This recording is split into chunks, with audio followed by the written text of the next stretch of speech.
Hello, everyone. Thanks for listening to Wake Up, Look Up, a podcast where we connect events happening in real time to the gospel of Jesus Christ. I'm Zach Wyrock. And in today's episode, we're asking the question, are we outsourcing fulfillment? This is prompted by an article I read in the Wall Street Journal called Why I've Become More Mindful About What I Delegate. The author was talking about how more and more in a prosperous kind of white collar kind of culture, we end up paying people to do the things or paying for the things that people used to do for themselves. We don't cut our own grass. We don't wash our own car. We don't change our oil, so on and so forth. And while in some ways that convenience frees us up to do other things that might be more important and create jobs for people who are good at doing those things, it increasingly detaches us from the feeling of fulfillment that doing a job, completing a task often brings. In the article, the writer talks about building his kids a tree house. And he says, look, it took 2.5 years to do it. It probably would have taken someone else a lot less time to do it. It probably would have been easier to pay someone. But building that tree house and then watching my kids play in it became so meaningful to the author that he actually got the tree house tattooed on his body after the kids grew up. That's how meaningful it can be to actually accomplish something. We are prioritizing convenience. We are prioritizing free time, and neither one of those are bad in and of themselves.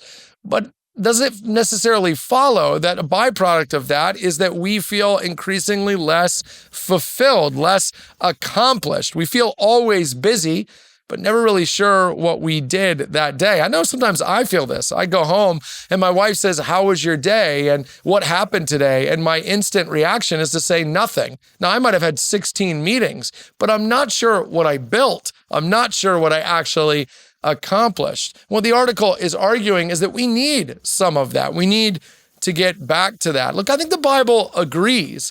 You know, the Bible over and over again, like in Ecclesiastes 2, for example, talks about work and effort being a blessing. That being able to look at what you've done with your hands actually is part of what it means to be human, part of what it means to be fulfilled. The book of Proverbs has a lot to say about industriousness and feeling profitable, about laying down at night and being able to say, I not only worked hard today, but I actually accomplished things. In Genesis 2, when God puts Adam and Eve in the garden and he tells them to kind of shape the earth and to have dominion over it, he has in mind setting goals and actually doing them. The faithfulness in these kinds of small things really does matter. Now, I'm not telling you someone else can't cut your grass or someone else can't change your oil. I have no idea how to change my oil, so I hope that that's okay. But I am telling you not to underestimate the meaningfulness of regular tasks and getting things done, not to be so bent on creating more time for yourself that just gets filled with Netflix or doom scrolling or just anything that wastes your time, and finding at least a few things that you can do that give you a sense of accomplishment, that give you a sense of purpose, that make you tired for the right reasons and not just because we're all always tired. And if you have kids, bring them along. Show them the satisfaction of productivity. Show them the satisfaction of a Saturday to-do list with things like cleaning the garage, that you sit down at dinner that night and say, "Look at all we've done. Don't you feel